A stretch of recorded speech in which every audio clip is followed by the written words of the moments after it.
Good evening everyone. তো এখন বাজে সন্ধ্যায় 6:30 মতন। তো তোমাদের সাথে কিছু কথা শেয়ার করতে আসলাম, কিছু কথা তোমাদেরকে জানানো দরকার।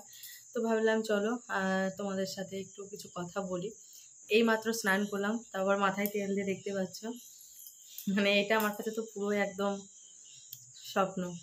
যাই হোক, তো দেখতে দেখতে আমার কোয়ার্টারে আসা 4 মাস হয়ে গেল। তো কবে বাড়ি যাচ্ছি একদম হাতে আর দিন নেই, বলতে পারো চলে গেছে, এরকম একটা ব্যাপার। তো ওই জন্য তোমাদেরকে আগে একটা ভিডিওতে আমি বলেছি, বুঝতে পারছো ভীষণ একটা খারাপ লাগছে, জানো তো। যেখানে থাকি না সেখানে থাকতে থাকতে দেখবে, সেটাই তো নিজের ভেবে নিই, সেটা সেই জায়গাটা দেখবো অনেক স্মৃতি, অনেক মায়া জড়িয়ে থাকে। সেই জায়গাটা ছেড়ে যেতে কিন্তু ভীষণ কষ্ট লাগে। আজকে আমি বিয়ের পর যখন ফার্স্ট আসাম যাই কোয়ার্টারে, তো আমি বেশি দিন ছিলাম না ওখানেও। তো প্রথম গেছিলাম ওখানে, যখন যাই এবার দেখো আমার বিয়ের পর পরপরই ধরো আমি গেছি, যাওয়ার পরেই কিন্তু ওখান থেকে পোস্টিং হয়ে যায়, কারণ তার আগের থেকে 5 বছর ওখানে রয়েছে। অতএব যখন 6 রানিং চলছিল, 6 শেষের দিকে, তো তখন তো পোস্টিং হবেই। তো এটাই হচ্ছে ব্যাপার। যদি আমার বিয়েটা আরও আগে হতো তাহলে হয়তো আমি আরও আগে অনেক দিন সময় কাটাতে পারতাম। এমন না যে ওখানে মানে সবে এসছে কিন্তু পোস্টিং হয়েছে, সেরকম না, অনেক দিনই ছিল, পোস্টিং হওয়ার সময় হয়ে গেছিলো, সেই সময় আমি গেছি। তো যাই হোক, সেই জন্য আর তো থাকা হলো না। কিন্তু যে কটা দিন ছিলাম, বিশ্বাস করো, আমি এসে না পুরো ওইটাই আমার ভীষণ আঘাত এনেছিল। ওইটা ওর মতো, সত্যি কথা, সব জায়গায় কষ্ট হয়, কিন্তু ওইখানে যে তখন বুঝতে পারছো, বিয়ের পর পর গেছি, একটা অন্যরকম সব কিছু। তাও যখন চলে আসি, আমার জন্য ওই জায়গাটা এমনভাবে একটা সেই বলে না, একটা আত্মার টান লেগে গেছিলো, কি বলবো। আমি এখনো ওই জায়গাকার অনেক স্মৃতি, অনেক কিছু মুহূর্ত ভুলতে পারি না। মনে পড়লে মনে হয় জায়গাটা যদি আবার ফিরে যেতে পারতাম। আমার তো এমনও হয়ে গেছিলো, জানো না, বাড়ি আসার পরে জায়গার পরিবেশটা কোথাও এরকম জায়গা আমি পাবো না, সত্যি কথা বলতে। এত ভালো লেগেছিল, এত সুন্দর, ওখানে এত বলে বোঝানোর মতো না তোমাদেরকে। সবাই জানো এমনিও আসাম জায়গাটা খুবই সুন্দর। তো যাই হোক, তো সেই জন্য মনে হতো কি যে না হলে আমি ওখানেই ওখানকার বলে না যে ওখানেই চলে যাই, এরকম ওখানেই থাকবো, এরকম একটা পার্মানেন্ট। কিন্তু সেটা তো সম্ভব না, বলো। না আমাদের ওখানে বাড়িঘর না কিছু, কিন্তু খুব মায়ায় পড়ে গেছিলাম, খুব কষ্ট হচ্ছিল। এখনও জানো তো ওখানকার কথা মনে পড়ে। এই যে ইউনিটে যখন এখানকার সবাই যারা আগে আসাম ছিল, সবার মধ্যে ওই কথাবার্তাগুলো হয়, খুব মিস করি। তো ওই রকম যেখানেই থাকি সেই জায়গাটাতে মায়ায় পড়ে যায়, তাই না? হয়তো এর পরবর্তীতে যখন নেক্সট কোথাও পোস্টিং যাবে, সেখানে যখন যাই, তখন এই দিনগুলো কিন্তু, যতই এখানে আমরা বলি যে এখন কোনো ফ্যাসিলিটি নেই, থাকার কোনো সুযোগ সুবিধা নেই, যে শুধু কোয়ার্টারের মধ্যেই থাকা, নিজের স্বামীর সাথেই থাকতে পারছি, এটা আপন ভেবে আমরা সব কিছু না পেলেও সব কিছু ত্যাগ করে আমরা এটাকে আপন করে নিয়ে থাকছি, মানিয়ে নিয়ে। না একটা দোকানপাট আছে, না একটা বাজারঘাট আছে কাছে, না একটা কোনো কিছু যে মন হলে একটু বিকেলে বেরোবো, বা না 2 মাস 1 মাস পরে একটু শপিং করছি, বা কোথাও কিছু কেনাকাটা, কোনো না। কারণ বাইরেই তো আমরা এই গেটের বাইরেই বেরোতে পারি না। হয়তো কখনো কোথাও হয়তো কোথাও যে এখানে ঘুরতে যাবা, তার জন্য পুরো 1-2 দিনের ব্যাপার, এইরকম। তার বাইরে ছুটি যাওয়া আসা ছাড়া গেটের বাইরে যাওয়া হয় না। তো এই হচ্ছে ব্যাপার, তো বুঝতেই পারছো। কিন্তু তখন যখন হয়তো যাবো কোথাও, হয়তো এর থেকে যদি বেটার জায়গা পড়ে, তবু কিন্তু এই জায়গাটাও খুব মিস করবো। তো এই হচ্ছে ব্যাপার, সেই জন্য না একটা খুব খারাপ লাগা কাজ করছে, যে ভালো লাগছে না যে চলে যাবো, আর তো দিন নেই। ওই জন্য না একা একা দিনগুলোকে যেন একটু আলাদাভাবে উপভোগ করছিলাম। এই মাথায় ভিডিওর এই চক্করটাকে বের করে ফেলেছিলাম, যে ভিডিও করতে গেলে দেখবে ওইটার মধ্যেই যেন একটা সময় কেটে যায়, ওইটা নিয়েই সময় কেটে যায়, যার জন্য মেনলি আমার ভিডিওটা করা। আমার কিন্তু এতে কোনো সোর্স অফ ইনকাম নেই, কোনো কিচ্ছু না, আমার কোনো ফায়দা নেই। আজ তাহলে আমি যদি কোনো হতো, আজ এই 4-5 বছর বিনা স্বার্থে আমি এরকম করে দিতাম না। সত্যি কথা বলতে, যখন বাড়িতে থাকি, যখন তোমাদের দাদাভাই এখানে থাকে, একাকিত্ব কাটানোর জন্য আমার এই ভিডিওটা আমার অনেকটা টাইম আমাকে কি বলবো, যে সময় কাটিয়ে দেয়, অনেকটা টাইম আমি ভুলে থাকতে পারি, এটার মধ্যে নিজেকে অনেকটা খুশি রাখতে পারি, এই জন্যই আমার করা। তো ওই জন্য কিন্তু তবুও ভালো লাগছে না ভিডিও করতে, জানো তো। মনে হচ্ছে ভিডিও করতে গেলে না, দেখবে না এটা পরে এটা ওটা এরকমের মধ্যে ব্যস্ত থেকে যায়।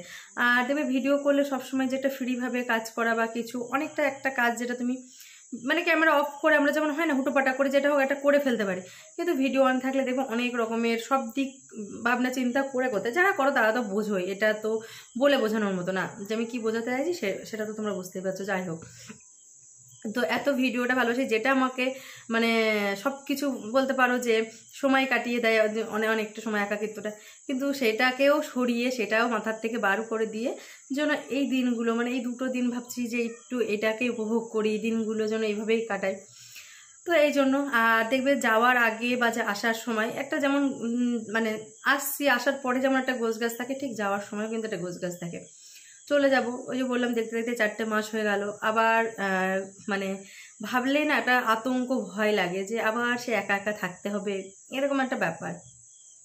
মানে একসাথে যে দুজনা ছিলাম কাটাচ্ছি, জানি না এবার আমাদের মানে একটা তোমাদের দাদা ভাই তো সত্যি কথা বলতে আমি এটা শেয়ার করে দিচ্ছি, ও মানে আনার জন্য কনফার্ম টিকিটও করে ফেলেছে, ঠিক আছে, কিন্তু আমি একটু ডিসিশনটা বাড়ি গিয়ে ভাবনা চিন্তা করে অনেক কিছু ব্যাপারে যেটা তোমাদের সাথে আমি শেয়ার করতে পারবো না, পরে হয়তো বলবো, যেটা আমার কিছু পার্সোনাল ব্যাপার আছে যে আমি সেইগুলোর পরে সিদ্ধান্ত নেবো আমি আবার আসবো কি আসবো না। কিন্তু তোমাদের দাদাভাই নারাজ না, আসতে হবে, আমি আনবো, এরকম যতদিন এখানে আছে আমি আনবোই, এরকম একটা ব্যাপার। তো এই নিয়ে আমাদের দুজনের মধ্যে একটু ইয়ে হচ্ছিল। তা আমি বললাম দেখো আসবো কি না আসবো, তো তবুও বললো ঠিক আছে টিকিট তো করে রাখি, তারপরে যাই হোক ডিসিশন পরে হবে, কারণ বাড়িতে আমার অনেক কিছু বলতে পারো ইমার্জেন্সি কিছু মানে কাজ আছে, কিছু ব্যাপার আছে, সেগুলো যদি সব আমি মিটিয়ে দেখতে পারি, যে মানে মিটিয়ে ফেলতে পারি, বা আমি দেখলাম যে ঠিক আছে সব কিছু হয়ে গেছে বা চলো যাওয়া যেতে পারে, তাহলে আমি আসবো, না হলে অন্য মানে সেটা পরের ইয়ে। তো তবু যে কি হবে সেটা তো আমি বলতে পারছি না, কারণ ওই জন্য না ভাবলো যে যদি না আসা হয় তখন এইগুলোকে খুব মিস করব, এরকম একটা ব্যাপার। তো তোমাদের দাদা বলছে তুমি তো আসবে, অত খাবার কি আছে, হ্যাঁ আমি বলছি সেটা পরের কথা, যদি না আসি বা একা থাকি তখন আবার সে দিনগুলো সে একাকিত্ব মনে পড়ছে, যাই হোক কিছু করার নেই, কারণ সব দিকটাই ব্যালেন্স করে চলতে হবে, শুধু যে মানে এখানে থাকতে পারছি সব কিছুই ঠিক আছে, তবু আমার ওই দিকেও আমার কিছু কিছু ব্যাপারগুলো আমাকে মেনটেন করতে হবে।